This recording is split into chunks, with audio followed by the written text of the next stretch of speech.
Welcome to WatchMojo UK, and today we're counting down our picks for the top 10 comedic roles by serious actors. I've jumped from a high-rise building using only a raincoat as a parachute.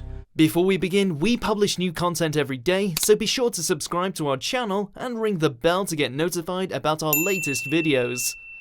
For this list, we'll be looking at the times where these stone-faced actors let down their guards and tickled our funny bones. Which serious actor do you want to see loosen up? Don't be shy and let us know in those comments below. Are you certain you told them if necessary they could really hit me with the crowbar? I run forward and then I try and get it to another place on the court that he's not standing anymore. Number 10, Liam Neeson, Ted 2.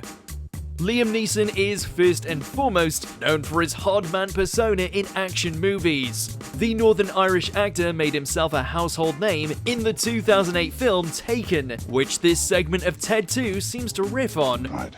I've been led to understand that tricks are exclusively for children. Neeson is interested in buying a box of Tricks, an American cereal with the tagline, "Tricks are for kids." And this is kind of the whole gist of the skit. So if I purchase these tricks, there'll be no trouble. No, you should be fine. You do understand that I myself am not a child. It's honestly impressive with what they can do with so little. Hey, I won't forget what you've done for me here today. I would prefer that you do. Number 9, Patrick Stewart, Extras. You see, as actors, the only choice we have is yes or no. Whereas if you're writing your own material, you're creating your own opportunities. There were many celebrity cameos and extras, but none of us expected to see Patrick Stewart, and certainly not in this light. Much like the other guest appearances, Stewart plays an exaggerated version of himself. He's pitching Ricky Gervais as Andy his new script, which, let's just say, is not exactly PG. All right. So in my film, I play a man who controls the world with his mind. Right. That's interesting. Yeah, for instance, I'm walking along and I see this beautiful girl and I think I'd like to see her naked, and so all her clothes fall off. The Star Trek star, who is usually the very picture of sophistication, is presented to us here as a bit of a lech, and it's absolutely hilarious. Number 8, Benedict Cumberbatch, Zoolander 2. So, are you like a male model or a female model? Well, it's not defined by binary constructs. Undoubtedly the worst movie to appear on this entire countdown, but we'll give it a free pass here. Any excuse to see Benedict Cumberbatch, the star of Sherlock, let his hair down. In the film, he makes a brief but memorable appearance as All, a bizarre fashion model. It's mercifully short, as we guess the bit couldn't have gone on that much longer, but still nothing can prepare you for that look that he's sporting.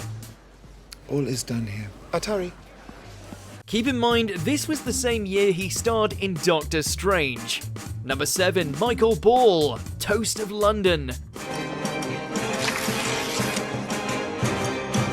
When it comes to stage performing, there is no bigger name than Michael Ball. The man's a legend, and that reputation carries over to Matt Berry's underrated comedy, Toast of London, which sees Ball in his side job of a professional assassin. It's not rocket science.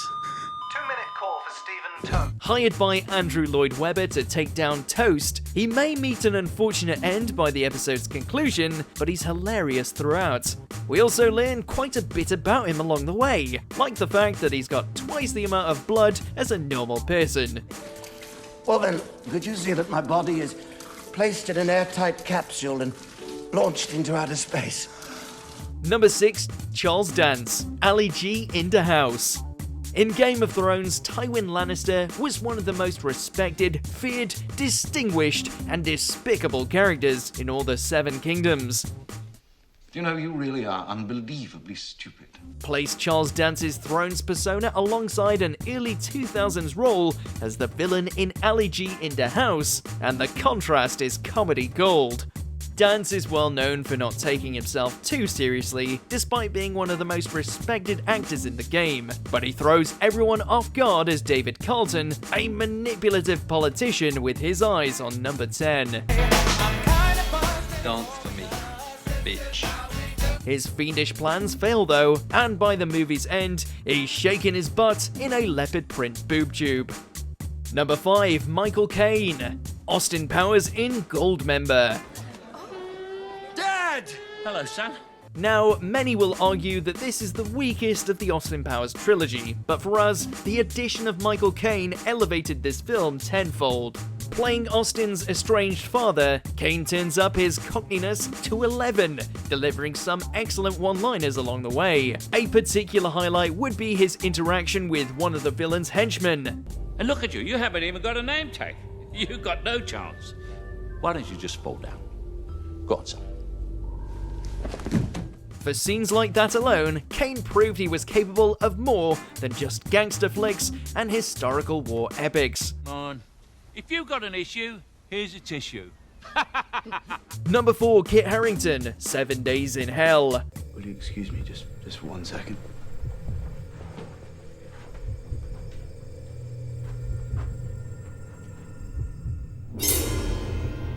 Another Game of Thrones icon, we're used to seeing Kit Harington wield a sword, but next, the tennis racket is his weapon of choice.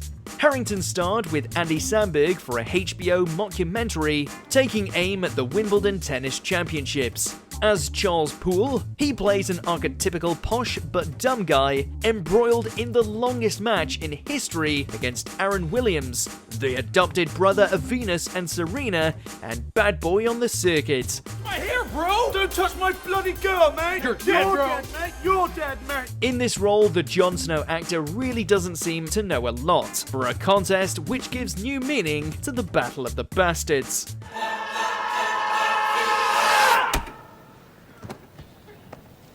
Number 3, Ralph Fiennes. The Grand Budapest Hotel. When it comes to drama, there's nobody quite like Ralph Fiennes. Follicle varnish. The colour is completely wrong. Oh, really? Don't you like it? It's not that I don't like it. I am physically repulsed. He played an SS commander in Schindler's List and made the world weep as the English Patient. With such a resume, he was an ideal casting choice for Wes Anderson's acclaimed film, in which he portrayed the esteemed Gustav H., a most flamboyant concierge of the Grand Budapest Hotel. You're looking so well, darling. You really are. They've done a marvellous job. I don't know what sort of cream they've put on you down at the morgue, but I want some. Given a palpable amount of dialogue to work with and the unique framing devices of the director, Fiennes navigated his domain with flair and charm. Who's Gustav H? I'm afraid that's me, darling. Number 2, Sir Ian McKellen, Vicious. The man who brought us legendary performances as Gandalf and Magneto is not afraid to show off his silly side. Wait. No, I can't tell. This is why people hate you. In this brilliant comedy, Ian McKellen stars alongside the equally serious actor, Derek Jacobi, as an old married couple who don't know the meaning of the word subtlety. People exercising. Maybe I was thinking a gym or something else. Well, thank God we're appropriately dressed. Overly dramatic and devoid of self-awareness, these two bicker non-stop when they aren't flirting with the young man next door. And the fact these two are so well known for their Shakespearean acting just makes it all the more funny. I'd still prefer if you weren't conscious when I returned. Number 1, Jason Statham, Spy. Here's what we do. I go into the face-off machine, get a whole new face. I turn up, they never know it's me. Jason Statham is famous for his roles in action thrillers and gangster movies, and while his parts often have comedic elements to them, this is one of the few completely comedic ones. Statham plays Rick Ford, an intense and overachieving CIA agent. Ford's swaggering, over-the-top bravado is hilarious, particularly all the strange feats he claims to have done, most of which don't seem physically possible. Well, I make a habit of doing things that people say I can't do. Walk through fire, water ski blindfolded, take up piano at a late age. As much as we'd love to see Statham in roles that have him play this kind of character straight, it's equally great to see him in one that feels like a parody of his other work. I'm here to take the looker out. Oh, sounds romantic. I hope you get lucky. God damn it, if I was trying to sound romantic, you'd be lying on the floor, soaking wet and breathless, wondering what came over you. Do you agree with our picks? Check out this other recent clip from WatchMojo UK and be sure to subscribe and ring the bell to be notified about our latest videos.